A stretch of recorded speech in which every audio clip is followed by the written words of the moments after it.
அங்க சொன்னதானே அடிதானே ஆஸ்திரேலியாவுக்கு T20ல இந்தியா அடிச்சு பிரித்து கொண்டு இருக்கின்றது என்பது ஏற்றுக்கொள்ளப்பட வேண்டும். ஓகே, ஆஸ்திரேலியா முதல் போட்டியில அந்த அபாரமான வெற்றி, இந்தியா அணி என்னடா செய்ய போகுது அப்படின்னு நினைச்சிட்டு இருக்கும்போது 2வது போட்டி மழை காரணமா கைவிடப்பட்டது. 5 போட்டிகள் கொண்ட இந்த T20 தொடர்ல அடுத்தடுத்து வந்த 2 போட்டியிலையும் இந்தியா வென்றிருக்கு. இப்ப என்ன நடந்திருக்கு அப்படின்னு சொன்னா 2-1 இன்னும் ஒரு போட்டி நடக்க போகுது. அந்த போட்டி தான் இப்ப ஃபைனல் போட்டியா இருக்க போகுது. ஆனா India great escape. Series last இல்ல, அது தொடர் தோல்வி என்பது இந்தியாவுக்கு இல்லை.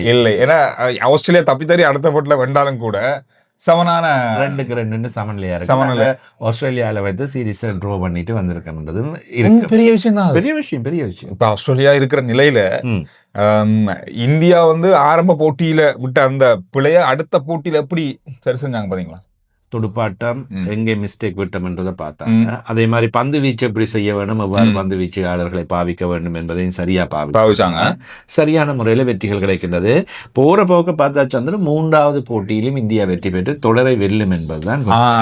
இப்ப இந்தியாவுக்கு தான் நல்ல வாய்ப்பு ஒன்று இருக்கு இந்த தொடரை வெல்றதுக்கு. ஏன்னா ஆஸ்திரேலியா என்னதான் அடுத்த போட்டியில வென்றாலும் கூட தொடரை சமப்படுத்த முடியாது, தொடரை வெல்ல முடியாது. ஆனா இந்தியாவுக்கு ஒரு ஸ்ட்ராங்கான மனநிலைமை இருக்குது. அடுத்தது ஒரு ரிலாக்ஸ் மனநிலைமையும் இருக்குது. 2 மேட்ச் அடிச்சிருக்கிறோம் ஆஸ்திரேலியாவில் வச்சு, பேக் டு பேக் அடிச்சிருக்கிறோம். அதனால எங்களுக்கு வெற்றி பெறலாம் என்ற நம்பிக்கை இருக்கின்றது. தோத்தாலும் பரவாயில்லை என்று விளையாடக்கூடிய ஒரு நிலைமை இருக்கின்றது. அப்ப அது ஒரு ரிலாக்ஸ். ஓகே, அப்ப அது வெல்லக்கூடிய வாய்ப்பு 90% அதிகம். அது இலகுபடுத்து. ஆனால் இப்ப ஆஸ்திரேலியாவுக்கு ஒரு அழுத்தம் இருக்காங்க. நம்ம நாட்டுல தொடரை நாங்கள் இந்தியாட்ட தோக்குறது, நம்ம ஊருக்குள்ளாவது வெல்லணுமே. நம்ம ஊருக்குள்ள அடிச்சுட்டாங்களே, என்ன நடக்க போகுது, அடுத்த போட்டி எப்படியா வெல்லடுவே, வெண்டாலும் பிரச்சனை என்னன்னா ஓகே தொடர் வெல்ல முடியாது, பரவாயில்ல, மானம் காப்பாற்றப்படுவோம். நம்ம தான் ஆஸ்திரேலியாவுடைய மானம் காப்பாற்ற சீரியஸை ட்ரோ ஆக்கிட்டோம் என்ற மாதிரி ஒரு விஷயம் இருக்கு. ஆனா இந்தியாவுக்கு எனக்கு தெரிந்த அதிகமான வாய்ப்புகள் எனக்கு தெரிஞ்சும் வாய்ப்பு இருக்கு. நேற்றைய தினம் தான் கில் T20 போட்டிகளில் நீண்ட நாட்களுக்கு பின்னர் 46 ஓட்டங்களை பெற்றுக்கொண்டார். ஆனாலும் 39 பந்துகளை எடுத்துக்கொண்டார். நிறைய பந்துகள் அவர் அடிக்க முடியல. அவருக்கு ஃபோமுக்கு வர வேண்டும் என்றால் அப்படியான சில விஷயங்களையும் செய்ய வேண்டும். ஆனால் ஏனைய துடுப்பாட்ட வீரர்களும் கொஞ்சம் பங்கெடுத்து ஓட்டங்களை பெற்றுக் கொடுத்ததுனால இந்தியா தப்பித்துக் கொண்டது. இன்னொரு பக்கம் 8 விக்கெட்டுகள் விழுந்தன இந்தியாவிற்கும். எனவே ஆஸ்திரேலியா அணி குறைந்த ஓட்டங்களுக்குள் 119 ஓட்டங்களுக்குள் ஆட்டமிழந்ததை பார்க்கின்ற வேளையில் இந்தியா துடுப்பெடுத்தாடியதும் மெதுவாக கொண்டு சென்றதும் சரிதான் என்கின்றது போல் தெரிகின்றது.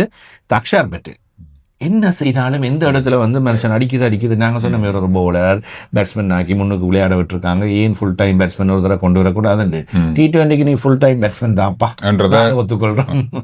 அது ஓகே.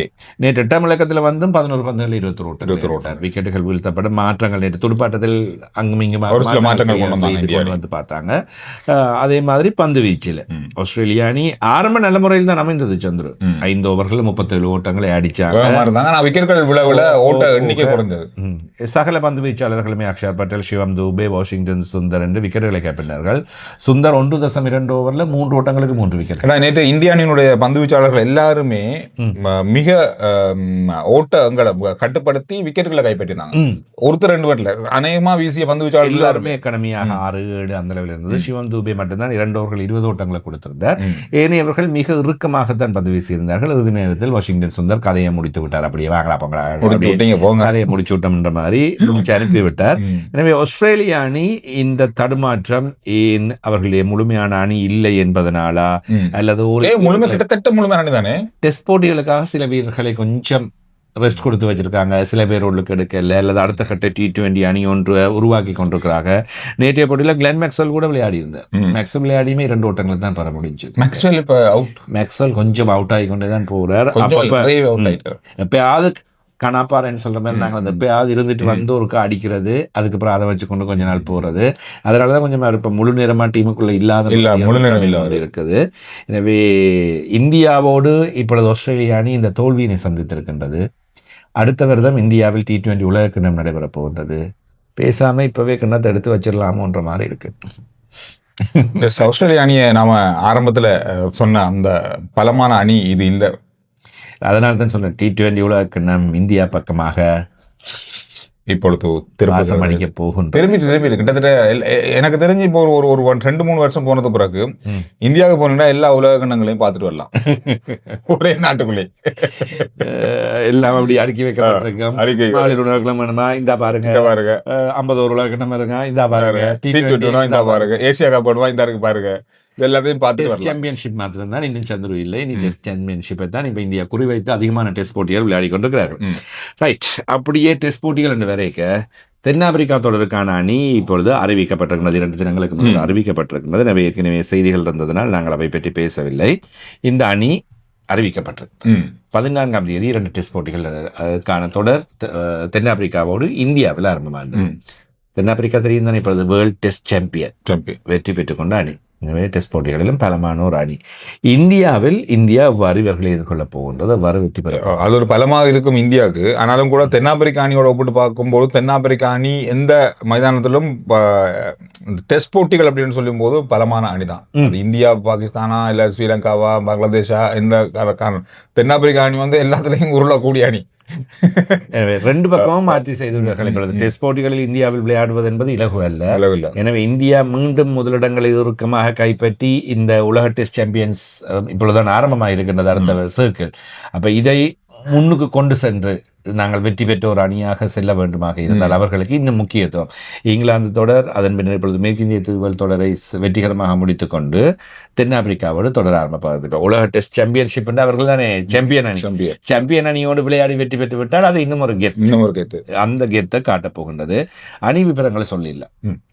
சுப்மன் கில் அணியின் தலைவர், ரிஷப் பண்ட் காலில் ஏற்பட்ட காயத்திலிருந்து மீண்டும் அணிகள் வந்திருக்கிறது. இப்பொழுது வருகின்றார். எனவே மீண்டும் உபதலைவராக விக்கெட் காப்பாளராக அணிக்குள் வருகின்றார். ஜெய்ஸ்வால், லோகேஷ் ராகுல், சாய் சுதர்ஷன், தேவத் படிக்கல், துருவ் ஜுரேல், ரவீந்தர் ஜடேஜா, வாஷிங்டன் சுந்தர், ஜஸ்பிரீத் பும்ரா, அக்ஷர் பட்டேல், நிதிஷ்குமார் ரெட்டி, முகமது சிராஜ், குல்தீப் ஜாதவ், ஆகாஷ்தீப் இவர்கள் அனைவரும் அணிக்குள் உள்வாங்கப்பட்டிருக்கின்றார்கள். எனவே இந்தியாவின் கிட்டத்தட்ட வெல் செட்டில் நல்ல பலமான அணி என்று சொல்லக்கூடிய அணியாக இது அமைந்திருக்கின்றது. எனவே இதன் காரணமாக என்னை பொறுத்தவரையில் இந்த சுழல் பந்து வீச்சு பலமானது. இந்தியா சுழல் பந்து வீச்சு எந்த அளவுக்கு பாவிக்கின்றதோ இந்தியாவில் அதே போன்று வேக பந்து வீச்சாளர்களையும் பாவிக்கின்றது. இப்பொழுது முகமது சிராஜ் மற்றும் ஜஸ்பிரீத் பும்ரா இருவரும் பலமானவர்கள். ஆகாஷ்தீப் இங்கிலாந்து தொடரில் சகலதுறை வீரராக துடுப்பாட்டம், பந்து வீச்சு 2லும் பிரகாசித்தவர். அவர் உபாதை அடைந்திருந்தவர். அவரும் குணமடைந்து இப்பொழுது அணிக்குள் வந்திருக்கின்றார். எனவே இந்தியாவிற்கு ஒரு நல்ல பேலன்ஸ்டான ஒரு துடுப்பாட்டமும் நீண்ட வரிசை கொண்ட வாஷிங்டன் சுந்தர், அக்ஷர் பட்டேல் இருவருமே உள்ளே விளையாடுவார்களாக இருந்தால் ஒரு நீண்ட துடுப்பாட்ட வரிசையை கொண்ட அணியாகவும் பந்து வீச்சிலும் நீண்ட பந்து வீச்சு வரிசையை கொண்டதாகவும் கூட ஒரு நல்ல அணியாக இருக்க போகின்றது. ரைட்டு, திரும்ப ஒரு திருவிழா ஆரம்பிக்குது. அதோட நேற்றைய போட்டி பாகிஸ்தான் மீண்டும் ஒரு தடவை தோத்துருக்காங்க.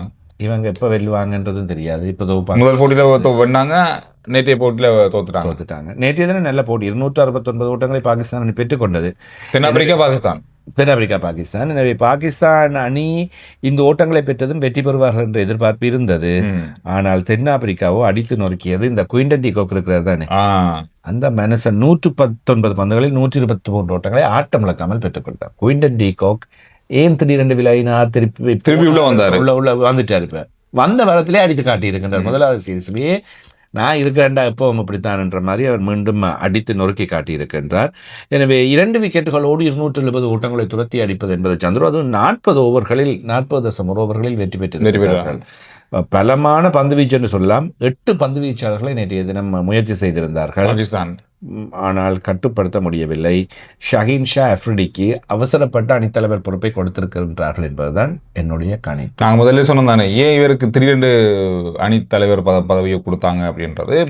இப்போ அவர் வளர்ந்து வர வீரர், இளம் வீரர் தான், அது டார்கெட் பண்ணுறது ஓகே. ஆனால் உடனடியாகவே தூக்கி கொடுத்தது படிப்படியாக உபதலைவராக்கி அதன் பின்னர் தலைவராக்கி கொண்டு சென்றிருக்க வேண்டும். அவர் கொஞ்சம் அக்ரெஷன் கூடியவர், அதாவது உங்களுக்கு தெரியும், கொஞ்சம் வாயும் அவருக்கு கொஞ்சம் கோபங்கள் அதிக கோபம் காட்டுவார். காட்டுவார், அவற்றை அந்த நாங்கள் சொல்லுவோம் ஆட்டிடியூட்னு சொல்லி அந்த மாதிரி விஷயங்களை காட்டுவார். எனவே இன்னும் அந்த பக்குவம் போதாது, இன்னும் கொஞ்சம் பக்குவம். குணங்கள் நிறைய இருக்கு. 25 வயது தான் இப்பொழுது ஆகின்றது. அணிக்குள் சண்டை பிடிக்கின்றவர் என்ற பெயர் இருக்கின்றது. எனவே நல்ல வீரர்கள், வேறு வீரர்கள் இருக்கின்ற வகையில் அவர்களுக்கு அணித்தலைவர் பொறுப்பை கொடுத்திருக்கலாம். எனவே ஆகாஷ் சல்மான் T20 அணித்தலைவர் இந்த அணியிலும் இருக்கின்றார். எனவே அவருக்காவது குறைந்தபட்சம் அணியின் தலைமை பொறுப்பினை கொடுத்து, அல்லது முகமது ரிஷ்வானிடமிருந்து பரிந்து தான் இதை கொடுத்தார்கள். எனவே அதன் அடிப்படையில் தான் இவருக்கு கொடுக்கப்பட்டது. ஆனால் நான் உண்மையில் T20 ஆகாஷ் சல்மானுக்கு கொடுத்ததில் பார்க்க இதில் கொடுத்திருந்தால் கொஞ்சம் பிரயோசனமாக இருந்திருக்கும்.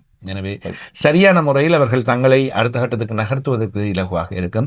எனவே தெரிவுக்குழுவினர் செய்கின்ற பிழைகளும் சில வேளைகளில், அல்லது முகாமைத்துவம் செய்கின்ற பிழைகளும் அணிகளுக்கு அடிதரக்கூடிய ஒரு விடயமாக அமையும். பாகிஸ்தான் ஒன்றுக்கொன்று நிலைமை மாறி இருக்கின்றது. இன்னும் ஒரு போட்டி மீதம் இருக்கின்றது. இந்த விஷயங்கள் முக்கியமான விஷயங்களாக நேற்றைய நாள்ல இருந்து இன்றைக்கு வரைக்கும் பேசப்பட்டிருக்கு. பார்க்கலாம் இந்திய அணி இறுதியான ஆஸ்திரேலியா போட்டியோடு என்ன செய்ய போகுது அப்படின்றத பார்ப்போம். கிட்டத்தட்ட இந்திய அணி பக்கம் தான் அந்த வாய்ப்புகள் இருக்கு அப்படின்னு என்பதில் நாங்கள் உறுதியாக இருக்கிறோம். நீங்க அதை எங்களோட வார்த்தையை கைப்பற்றி அல்லது கிண்ணத்தை கைப்பற்றி எங்களோட வார்த்தையை உண்மையாக்கிறோம். நீங்க என்ன நினைக்கிறீங்க அப்படின்றதையும் கருத்துக்களை சொல்லுங்க. அடுத்த வீடியோல சந்திக்கிறோம்.